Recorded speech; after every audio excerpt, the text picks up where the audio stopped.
বন্ধু ফোন করে বললো চল ঘুরতে যাবো, সেই মতো ক্যাদ মেরে চলে গেলাম রাস্তায় পুকুরি রাজটাকে নিয়ে। বললাম খাওয়াবি তো? বললো সাবস্ক্রাইব করলে খাওয়াবো। তোমরা সাবস্ক্রাইব করে দাও তো একটু। এখানে দেখি খেলা হচ্ছে, বড়রা ছোটরা ফুটবল খেলছে।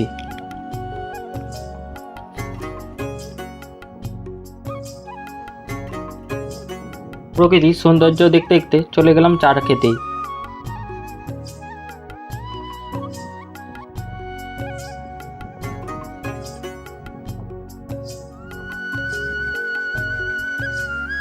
চাটা বেশ ভালোই করেছিল। চা খেয়ে চলে গেলাম জেটিতে। গিয়ে দেখি কয়েকজন মাছ ধরছে। মাছ তো পড়লো না, উঠলো পানা।